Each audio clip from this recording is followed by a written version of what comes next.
de casi 4 años de escuchar al Ejecutivo Federal hablar de tener un sistema de salud como en Dinamarca o como en Canadá, hoy por la mañana pues habló acerca de la creación de un banco de alimentos allá en la Ciudad de México, alimentos de todo el mundo. ¿Se gobierna con ocurrencias en México o cómo se está gobernando? Y es el tema que pongo sobre la mesa. Saludo a nuestro director editorial Raúl Frías Lucio, a mi compañero analista de Mega Noticias Víctor Hugo Hernández. Caballeros, ¿cómo se gobierna en México? Buenas tardes. Gracias, Eduardo. Gracias, Víctor. ¿Cómo estás? Qué gusto saludarte. Adelante, Raúl. Híjole, la verdad es que declaraciones como la de hoy en la mañanera del presidente López Obrador, pues pareciera que sí, muchas de las cosas y de las acciones que se toman en este país son ocurrencias. Se le ocurrió al presidente y aparte no teme ni siquiera confesarlo públicamente en la mañanera, como lo dijo hoy precisamente al hacer referencia a este tema. Dijo lo siguiente, déjame leerlo textual porque yo no lo creía. Sí, me tuve que remitir a la grabación de Sepropie y escuchar la voz del presidente diciendo... Sí. Perdón, Raúl. Me adelanto un poco mientras encuentras el dato. Crear un almacén con todas las medicinas del mundo. Llevar abasto del 90%, que se lleva un abasto del 90% de 14 estados, pero que aún y así se pretende darle una salida definitiva al problema de desabasto de medicina con la creación de esta especie como de centro consolidado de medicinas. Ese es así como yo lo entendí. Sí, tú tienes el texto correcto. Lo curioso es, como lo dijo, dice, sería como un banco de reserva de medicamentos y lo vamos a hacer. ¿Cuánto nos puede significar eso?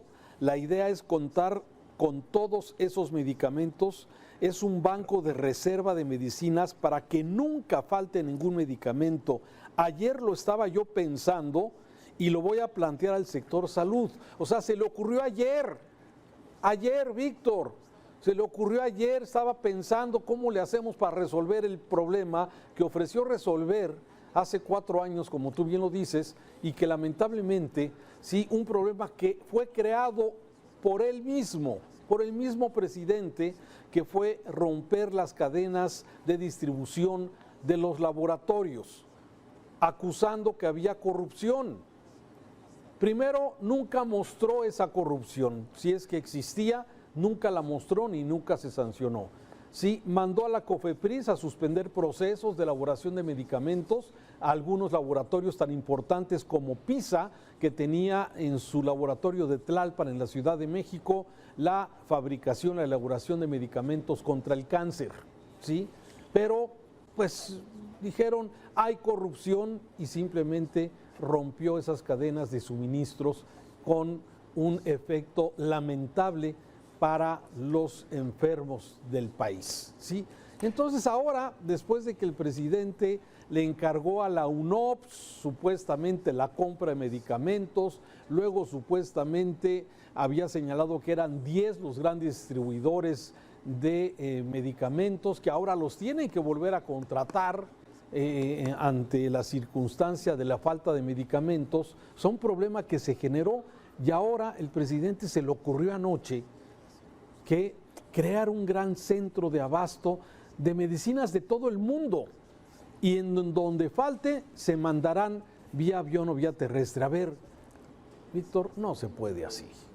No se puede. Híjole, Raúl, así. Híjole, la verdad es que sí es lamentable.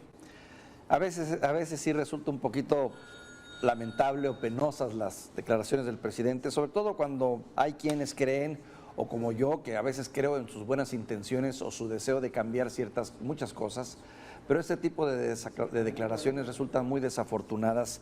Hay que recordar por qué fue intervenido este proceso que el presidente tanto cuestiona ahora y que la verdad ha sido un callejón sin salida.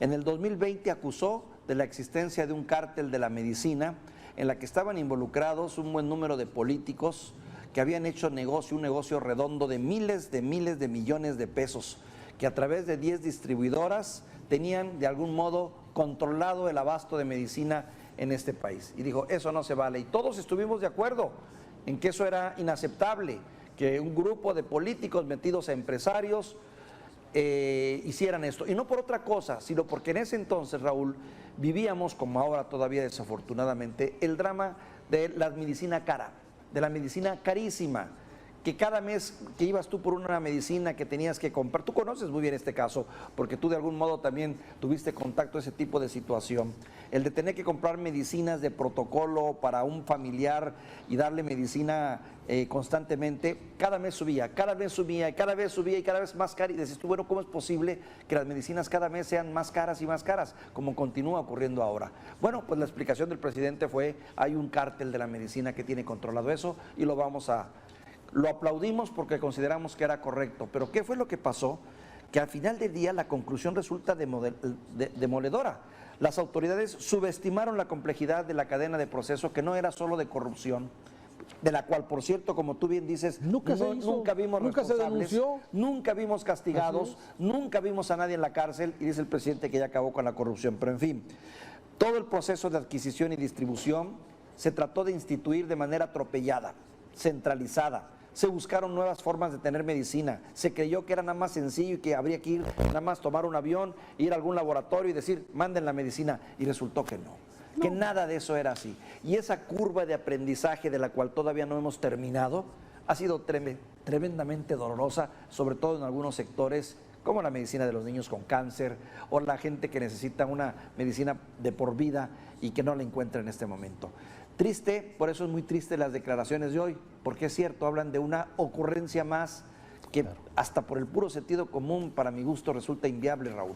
Exactamente, a ver, pero esto es exactamente las cosas que muchas veces el presidente, y me da la impresión, y retomo unas palabras que hizo el Premio Nobel de 1987, cuando señalaba que no hay desarrollo donde las políticas son improvisadas, donde reina la ocurrencia, donde reina el miedo y la desidia, y llevan a repetir incansablemente las estrategias del pasado. Hace cuenta que queda como anillo al dedo, diría el presidente, este asunto. Gobernar con ocurrencias tiene consecuencias. Lamentablemente, muchas de ellas, sí, tienen consecuencias gravísimas que pueden afectar la vida de terceros. Sí, una ocurrencia como lo que ha venido sucediendo con el tema del medicamento, sí, y como muchas otras ocurrencias, como el tema, por ejemplo, de la cancelación del aeropuerto, del nuevo aeropuerto de la Ciudad de México, sí, que se presumió iba a tener un aeropuerto alterno, el AIFA, que se ha convertido en un elefante blanco,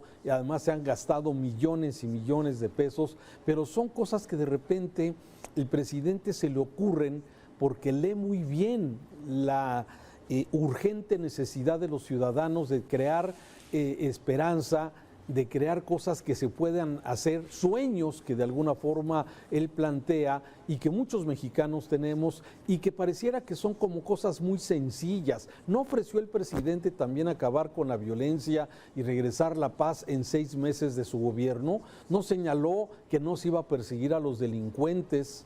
Sí, creando una expectativa de que bajaría la violencia, y lamentablemente no fue así. Y así hay muchos ejemplos, lamentablemente, de lo que es precisamente gobernar sin planeación, gobernar con una idea que puede ser buena, como tú dices, que puede tener una buena intención, pero que en la práctica, como sucedió con el tema de los medicamentos, sí nos metió a los mexicanos y a los enfermos y a sus familias en una dinámica de falta de medicamentos y de mucho dolor, desde luego por la falta de personas que hoy quizás no están con nosotros porque no recibieron el medicamento o el tratamiento adecuado. Y eso no se ve. Por eso esta nueva ocurrencia de crear este banco de medicamentos en México, centralizando de todos los medicamentos del mundo, que es inviable, como tú bien lo dices, sí, y que de ahí se distribuyan.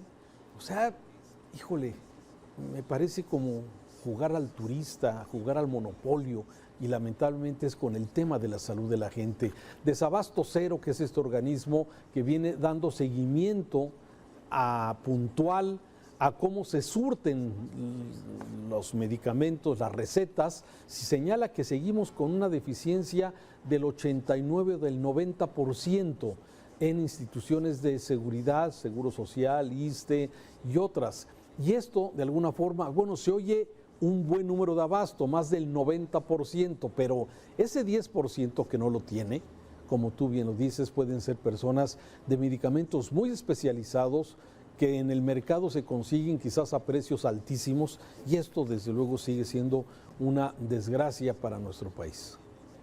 Fue una curva de aprendizaje larguísima que todavía continúa, que es cierto, se nos complicó particularmente con el tema de la pandemia y del COVID, que obligó a que tuviésemos que tomar estrategias inmediatas, que por cierto también fueron fallidas en muchos sentidos, y políticas públicas que sinceramente ahora a la luz del tiempo nos damos cuenta que ocasionaron que más mexicanos murieran, pero que de algún modo no justifica en nada todo este retraso que se tiene en la cuestión del sector médico. Es cierto que sí había un abandono, es cierto que se hicieron muchísimos negocios al amparo del Seguro Social, pero había una estructura, Raúl, que funcionaba con todo y sus asegúnes. Y una de esas estructuras endebles o corruptas, si tú lo quieres ver, pero operaba, era esta, la estructura de la medicina. De algún modo había atención médica, de algún modo había servicio, había medicinas, y entiendo, se quiso hacerlo mejor, pero la tendencia de este gobierno ha sido destruir totalmente, empezar de cero, pero para eso se necesita gente con mucho colmillo, con mucha capacidad, no solo lealtad, no solo honesta, no solo leal al presidente, sino también con conocimiento, y eso es lo que le faltó a esta administración, gente que supiera hacer las cosas. Sí. Vaya dilema. No, y tienes toda la razón. Ahí está el mismo ejemplo que se está repitiendo hoy con el tema del cubrebocas. ¿Sí? Nuevamente López-Gatell, el subsecretario, ¿sí? El zar del COVID en México, finalmente otra vez, a pesar de que la UNAM está recomendando usar cubrebocas, del cual ya estamos cansados y nos resistimos de alguna forma a esta circunstancia, sí, pero bueno, volvemos a escuchar el discurso que vimos en la pandemia: no es necesario, no es el momento, hay que esperarse, quizás, bueno, en fin, lamentablemente estar mezclando la realidad con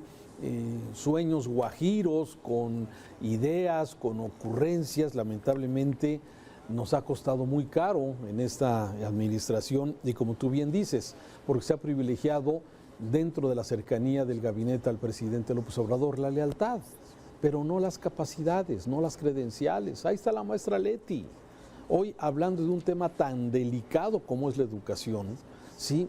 Pues tenemos una maestra leal al presidente, la maestra Leti, pero ¿qué credenciales presentó para hacerse cargo de hoy algo tan importante como es la educación? Y cuando estamos hablando de un tema de una nueva educación en México, con nuevos libros de texto, en fin, hay gran tema. Y ahí está una periodista que, con todo respeto, no dudo que haga su mejor esfuerzo, pero que pues también encargada de la seguridad de este país. Y ahí está un secretario de Relaciones Exteriores de apagafuegos metiéndole, bueno, lo estaba haciendo, ahora ya no lo está haciendo porque ahora anda de candidato, pero metiéndose en todos los temas posibles para poder resolver los problemas de este país. Hombre, y luego la mayoría de ellos pues premiados, porque no solo son destituidos, sino que luego resulta que son removidos por su lealtad y puestos en otros lados. Hacen un desastre en un lado y los mandan a otro para seguir haciendo más desastres a su modo y a su manera.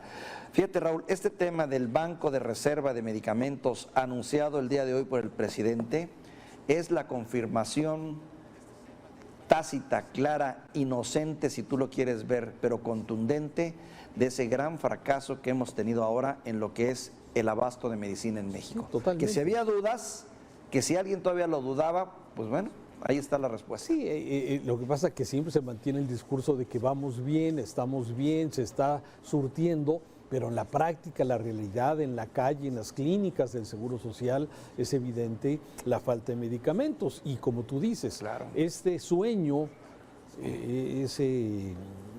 esa ocurrencia que tuvo anoche el presidente y que hoy la va a poner sobre la mesa el sector salud, efectivamente es un reconocimiento tácito de que el problema no se ha resuelto casi 5 años después. Sí. Híjole, pues ahí está el tema, Raúl. Lamentable lo que pasó, esta declaración, poco afortunada. Y luego, pues bueno, Si es así, pues a ver cuándo, ¿no? También es la otra. ¿Tú crees que lo vamos a ver en los próximos meses? De todo el mundo, ¿eh? Así de todo es, el mundo. De todo el mundo. Y ándale. Bueno, gracias, Víctor. Un saludo. Te mando un saludo, Raúl. Vamos, invitamos a la audiencia a escuchar este podcast, el tema sobre la mesa de Mega Noticias. Ahí lo puede buscar en Spotify, también en Music Prime, en fin, en todas las plataformas que usted ya conoce.